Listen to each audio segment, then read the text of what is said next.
ನಮ್ಮ ಹಿಂದೆ ರಾಜರಾಜೇಶ್ವರಿ ದೇವಸ್ಥಾನ ಇರುವಂಥದ್ದು. ಸುಮಾರು ವರ್ಷಗಳಿಂದ ಈ ದೇವಸ್ಥಾನ ಇಲ್ಲಿ ಇದೆ. ಇದಕ್ಕೂ ಕೂಡ ಮಾನ್ಯ DC ಅವರು ರೆಡ್ ಮಾರ್ಕನ್ನು ಹಾಕೋಗಿದ್ದಾರೆ, 8 ಮಾರ್ಕ್ ಹಾಕೋಗಿದ್ದಾರೆ. ಇದರ ಅರ್ಥ ಸೋಮವಾರ ಬಂದು ಡೆಮಾಲಿಷ್ ಮಾಡ್ತೀವಿ ಇಷ್ಟೇ. ಅವ್ರು ಏಕಾಏಕಿ ನಮಗೆ ನೋಟಿಸ್ ಕೊಡ್ದಿರಾ ಹೇಗೆ ಡೆಮಾಲಿಷನ್ ಮಾಡ್ತಾರೆ? ಫಸ್ಟ್ ಅವ್ರು ಏನೇ ಮಾಡಬೇಕು ಅಂದರೆ ಇನ್ಫಾರ್ಮ್ ಆದರೂ ಮಾಡಬೇಕು, ಅಟ್ಲೀಸ್ಟ್ ಒಂದು ನೋಟಿಸ್ ಆದರೂ ಇಶ್ಯೂ ಮಾಡಬೇಕು. ಏನೂ ಮಾಡ್ದಿರಾ ಅವ್ರು ಹೇಗೆ ಬಂದು ಡೆಮಾಲಿಷನ್ ಮಾಡ್ತಾರೆ? ನಾವು ಕೆಲಸ ಕಾರ್ಯ ಇರುತ್ತೆ, ನಮಗೂ ನಾವೇನು ತುಂಬ ದೊಡ್ಡ ಹೇಳ್ಕೊಳ್ಳೋ ಅಂಥವ್ರು ಏನಲ್ಲ. ನಾವು ಹೊರಗಡೆ ಹೋಗಿ ದುಡ್ಕೊಂಡು ಬರಬೇಕು ಆಯಿತಾ. ನಮ್ಗೆ ಈ ವಿಷಯ ಗೊತ್ತಾಗಿದ ತಕ್ಷಣ ನಾವು ಇವಾಗ ಬಂದಿದ್ದೀವಿ. ನಿನ್ನೆ ಮೊನ್ನೆಯಿಂದ ಗಲಾಟೆಗಳು ನಡೀತಾ ಇದೆ, ನಾವು ಯಾವಾಗಲೂ ನಡೀತಾ ಇರೋ ಹಂಗೆ ಇರುತ್ತೆ ಅಂತ ನಾವು ಅಂದ್ಕೊಂಡು ನೆಗ್ಲಿಜೆನ್ಸ್ ಮಾಡಿದ್ವಿ. ಸೊ ಅವ್ರು ಈ ಥರ ಬಂದು ಏಕಾಏಕಿ ಮಾಡಿದ್ರೆ ಇರೋರೆಲ್ಲ ಎಲ್ಲಿಗೆ ಹೋಗಬೇಕು? ಇದ್ರ ಜೊತೆಗೆ ಏನು ಸೋಮವಾರ DC ಅವರು ಬಂದು ಯಾವುದೇ ಕಾರಣಕ್ಕೂ ಯಾವ ಕಾರಣವನ್ನು ಕೇಳಲ್ಲ, ನೇರವಾಗಿ ಏನು 8 ಮಾರ್ಕ್ ಹಾಕಿದೆ ಅವ್ನುಗಳನ್ನ ಡೆಮಾಲಿಷ್ ಮಾಡ್ತೇನೆ ಆ ಮನೆಗಳನ್ನ ಅಂತಂದು ಹೇಳಿದ್ದಾರೆ. ಹೀಗೆ ನೇರವಾಗಿ ಅವರು ದಿಟ್ಟತನದಿಂದ ಹೇಳಿದ್ದಾರೆ.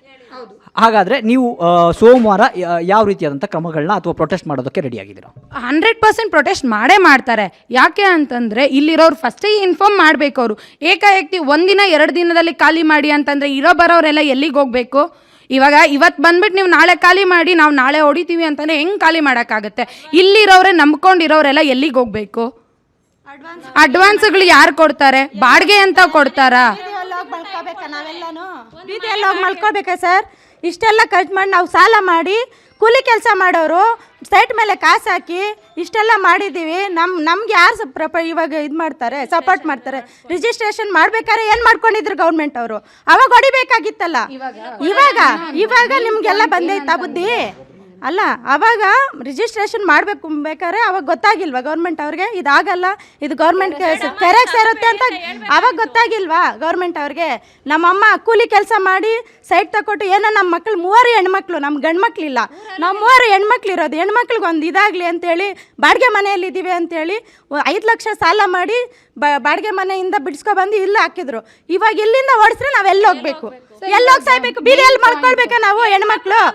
ಹೇಳಿ ಸರ್, ಇವಾಗ ಗೌರ್ಮೆಂಟ್ ಜಾಗ ಅಂತ ಹೇಳ್ತಾರಲ್ಲ, ಇಷ್ಟು ಗೌರ್ಮೆಂಟ್ ಜಾಗ ಅಂತಂದ್ರೆ ಒಂದು ಕಲ್ಲು ಊತಿದ್ರು ಗೌರ್ಮೆಂಟ್ನವ್ರು ಗೊತ್ತಾಗಿರುತ್ತೆ. ಇಷ್ಟು ಮನೆಗಳಾಗೋವರೆಗೂ ಗೌರ್ಮೆಂಟ್ನವ್ರು ಏನು ಮಾಡ್ತಾ ಇದ್ರು? ಅವ್ರಿಗೆ ನೋಟಿಸ್, ಅವ್ರಿಗೆ ಸೆನ್ಸ್ ಇಲ್ವಾ? ಅಷ್ಟು ಮಾತ್ರ. ಇವಾಗ ಬಂದು ಏಕಾಏಕಿ ನಾವು ಖಾಲಿ ಮಾಡ್ತೀವಿ, ನಾವು ಹೊಡಿತೀವಿ, ನಿಮಗೆ ನೋಟಿಸ್ ಇಶ್ಯೂ ಎಲ್ಲಿದೆ? ಮತ್ತೆ ನೋಟಿಸು ಯಾರ ಹತ್ರ ಇದೆ? ಇಲ್ಲಿ ಒಬ್ಬರ ಹತ್ರನೂ ನೋಟಿಸ್ ಇಲ್ಲ. ಅವ್ರು ಹೆಂಗೆ ಕೊಟ್ಟಿದ್ದಾರೆ ನೋಟಿಸ್ನ? ಯಾವ ರೀತಿಯಾಗಿ ಕೊಟ್ಟಿದ್ದಾರೆ? ಇಲ್ಲ ಒಂದು ವಾಟ್ಸಪ್ಪಲ್ಲಿ ಮೇಲ್ ಮಾಡಿದಾರಾ? ಇಲ್ಲ ಮನೆಗೂ ಪೋಸ್ಟ್ ಮುಖಾಂತರ ಕಳಿಸಿದಾರಾ? ಇಲ್ಲ ಒಂದು ಅನೌನ್ಸ್ಮೆಂಟ್ ಆದರೂ ಮಾಡಿದಾರಾ? ಯಾರು ಏನೂ ಮಾಡಿಲ್ಲ. ಇಷ್ಟು ದಿನ ಗೌರ್ಮೆಂಟ್ ಅವರು ಈ ಪಂಚಾಯತಿ ಮೆಂಬರ್ ಆಗಲಿ, ಈ ಏರಿಯಾ MLA ಆಗಲಿ ಎಲ್ಲೋಗಿದ್ರು? ಇವಾಗ ಬಂದ್ಬಿಟ್ಟು ನಾನು ಮಾಡ್ತೀನಿ, ನಾನಿದ್ದೀನಿ ಅಂತ ಬಂದಿರೋರು ಇವಾಗ ಮೀಡಿಯಾದವ್ರನ್ನ ಕರೆಸಿದಾರಲ್ಲ, ಇವಾಗ ಇಷ್ಟು ದಿನ ಎಲ್ಲೋಗಿದ್ರು? ಅದೇ ಮೀಡಿಯಾದವರೇ ಇವಾಗ ಸಪೋರ್ಟ್. ಇವಾಗ ಯಾರಿಗೆ ತಪ್ಪಾದರೂ ತಪ್ಪು ಮಾಡಲೇಬೇಕಲ್ವಾ? ತಪ್ಪಿರೋ ಕಡೆನೇ ನಿಂತ್ಕೋಬೇಕಲ್ವಾ? ಇವಾಗ ಗೌರ್ಮೆಂಟ್ ಆಗಿರೋ ತಪ್ಪಿಂದ ಮಾಮೂಲಿ ಮಿಡ್ಲ್ ಕ್ಲಾಸ್ ಫ್ಯಾಮಿಲಿ, ಇಲ್ಲಿ ಯಾರು ಹೈಲಿ ಪ್ರೊಫೆಷ್ನಲ್ ಇಲ್ಲ ಅಂತ ನಾನು ಆಲ್ರೆಡಿ ಹೇಳಿದ್ದೀನಿ. ಇವಾಗ ಮಿಕ್ಕಿದ ಫ್ಯಾಮಿಲಿಗಳೆಲ್ಲ ರೋಡ್ ಮೇಲೆ ಬಂದರೆ ಈ ಗೌರ್ಮೆಂಟ್ ಏನು ಮಾಡ್ತಾರೆ? ಈ ಗೌರ್ಮೆಂಟ್ ಓಕೆ, ಅವರು ನಾವು ಖಾಲಿ ಮಾಡ್ತೀವಿ, ಖಾಲಿ ಮಾಡಿ ಅಂತಾರಲ್ಲ, ಗೌರ್ಮೆಂಟ್ನವ್ರು ಇವ್ರಿಗೆ ಏನಾದರೂ ಇದು ಹೆಲ್ಪ್ ಮಾಡ್ತಾರಾ? ಗೌರ್ಮೆಂಟ್ನವ್ರು ಹೆಲ್ಪ್ ಮಾಡ್ತಾರೆ ಅಂದರೆ ಅವ್ರದ್ದು ಏನೇನು ಅವರು ಗೌರ್ಮೆಂಟ್ನವರು ಪ್ರೈವೇಟಾಗಿ ಇವ್ರು ಏನೇನು ಮಾಡ್ಕೊಂಡಿದ್ದಾರೋ ಅದಕ್ಕೆಲ್ಲ ಅವ್ರು ಗೌರ್ಮೆಂಟ್ನವ್ರು ಕೊಟ್ಟ ಮೇಲೆ ಅವ್ರವ್ರ ಕೈಗೆ ಅವ್ರವ್ರ ಅಮೌಂಟ್ ಸಿಕ್ಕಿದ್ಮೇಲೆ ಅವ್ರವ್ರು ಖಾಲಿ ಮಾಡ್ತಾ ಇರಬೇಕಾದ್ರೆ ಅದ್ರ ಮೇಲೆ ಯಾರು ಈಗ ಖಾಲಿ ಮಾಡೋಕ್ಕೆ ರೆಡಿ ಇಲ್ಲ. ಎಲ್ಲರೂ ಸಾಯಿಸ್ಬಿಟ್ಟು ಅವರೇ ತಗೊಂಡು ಹೋಗ್ಲಿ ಅಷ್ಟೇ.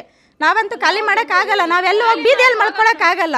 ನಮಗೆ ನಮ್ಮ ಪ್ರಾಪರ್ಟಿಗೆ ತಕ್ಕನಂಗೆ ನಮ್ಗೆ ಏನಾದ್ರು ಕಟ್ಕೊಡ್ಲಿ, ಇಲ್ಲ ಅಂದರೆ ನಾವು ಇರೋಕ್ಕೆ ಏನಾದರೂ ಏರ್ಪಾಟ್ ಮಾಡಲಿ.